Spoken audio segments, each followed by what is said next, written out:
Pekný deň, priatelia. Minulý týždeň sa stala taká veľká vec v mojom živote, alebo by som povedal, sa mi splnil nejaký sen, alebo tajný sen, alebo vec, na ktorú som už veľmi dlho čakal. Stretol som človeka senzačného, fakt fantastického, ale začal by som od úplne začiatku, čo sa stalo, ako to bolo celé. Ja som sa narodil do boxerskej rodiny, to asi všetci viete. U nás téma číslo 1, jasné, že hračky a neviem čo, ale bolo box. A bol veľkým vzorom pre mňa môj otec, ktorý trénoval a boxoval a fakt mal veľké úspechy, tak vyrastal som na filme Rocky a vždy som sledoval Rockyho. Vtedy som si myslel, že to je fakt veľká legenda, že Sylvester Stallone, ktorý je len herec, je fakt Rocky. A od môjho otca som dostal boxerské rukavice malé. Tuším, som mal 5-6 rokov, keď som už mal také úplne maličké rukavice, v tých som boxoval, všade som buchal do všetkých vecí, čo som mal na okolí a chodil som aj na boxerské tréningy, ale vždy samozrejme som sledoval Rockyho a tuším v roku 1983 alebo 85, keď bola Rocky 3 alebo Rocky 4, takže fakt neviem. Tuším Rocky 3, keď boxoval s tým silným Černochom. Mal som to už napozerané neviem koľkokrát. A doma som trénoval, ja som bol ten Rocky, doma som trénoval dole v pivnici, tam som mal taký malý pytel, do ktorého som búchal taký malý aparát a takisto som búchal do všetkého, čo bolo na okolí a boli tam plachty, jak som bol v práčovni a do tých placht som búchal a to lietalo, ja som si kričal, ideš Rocky a fandil som si a tužím som mal 7-8 rokov a búchal som do tej plachty a spravil som taký ducking alebo úhyb po to plachtou a z druhej strany tam bola pračka, tak som narazil hlavu do tej pračky a hneď som bol celý krvavý, tu som mal takú jazvu, ktorú ešte mám dodnes a som si rozrazil hlavu. Ja som si povedal, nevadí, že krvácaš Rocky, ideš ďalej, však aj v zápase Rocky bol celý krvavý a vyhrával a išlo to ďalej. A vôbec to nevadilo, plachta už bola celá krvavá a moja mamička už počula z hora, že ja si fandím a kričím Rocky, nevadí, krv ti vôbec nevadí a ešte som zvyšoval tempo a búcha som zrazu došla dole za mnou, celá bola zhozená, že ja celý som od krvi a búcham tam do plachty všetko od krvi a potom ma zobrali doktorovi, malého Rockyho z Galanty, zobrali doktorovi, tak mi to zašili a tá jazva mi ostala. Minulý týždeň sa stala taká vec, že som dostal pozvanie od môjho jedného sponzora, veľmi dobrého priateľa. Som dostal pozvanie k pánovi, ktorý je fakt klenotom Slovenska určite, alebo aj Československa bývalého. Človek, ktorý žil 40 rokov v Amerike a volá sa pán Juraj Pipasík, alebo George Pipasík. Jak som hovoril, je to klenot Slovenska a na ňo môžem byť fakt veľmi hrdý.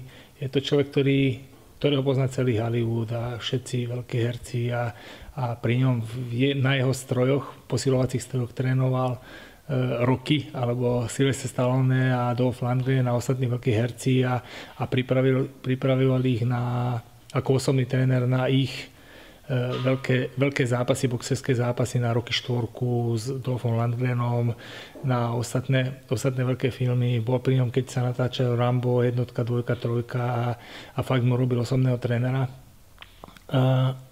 Ja som mal možnosť stretnúť tohto človeka, fakt senzačného človeka, porozprávať sa s ním a obdivovať ho, aké krásne veci alebo aké veľké veci on zažil. A on ma zobral do svojho múzea na miesto, alebo ukázal mi tú svoju krásu, jedno také múzeum, kde sú všetky tie stroje, na ktorých trénovali hollywoodske hviezdy. A zobral ma k sebe a mohol som si zacvičiť fakt napríklad na tom stroji, alebo na tom posilovacom stroji, kde robil Dolph Lundgren brušáky, prístroj, ktorý vyrobil pán Pipasík, všetky vyrábal on a fakt je veľkým pedantom a tie stroje majú obrovskú hodnotu. A trénoval som napríklad na stroji, kde robil Sylvester Stallone, kde mal obľúbený stroj a robil tam brušáky, tak trénoval som aj na tom stroji.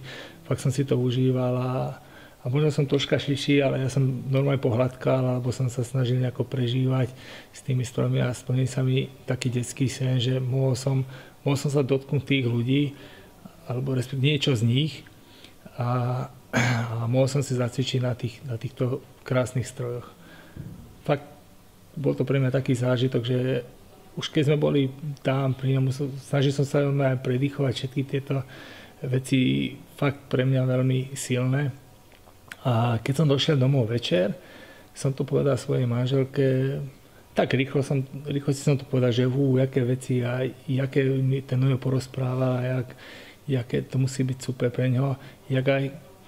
Nehovorím, že ja som nejaká extra celebrita alebo extra známy človek, ale aký to je dobrý pocit pre niektorých mojich fanúšikov, keď sa ma dotknú, alebo keď si popíšeme, porozprávame sa, alebo povedia, bol som s Tomikinom, alebo som sa odfotil s ním, tak ja určite tak berem ešte viac, berem tých ľudí, ktorí sú takisto obyčajní ľudia, ako my, len si išli za svojím cieľom a niečo dokázali a presadili sa v Hollywoode, alebo aj iní ľudia, ktorí sú fakt slávni.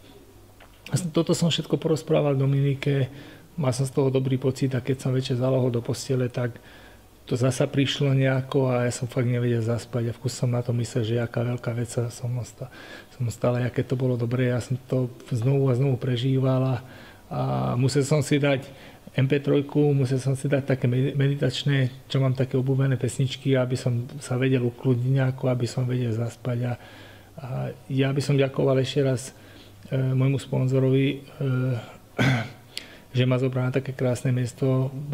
Ďakujem pánovi Pipasíkovi, že ma prijal, že mi ukázal to svoje bohatstvo a ďakujem všetkým, ktorí mi toto nejakou cestou umožnili, aby sa mi takéto niečo stalo. Tak bolo to fakt dobré a teším sa tomu, že sa vám môžem pochváliť, že takáto vec sa stala a bol by som rád, keby sa vám tiež takéto niečo stalo v živote. Ďakujem pekne.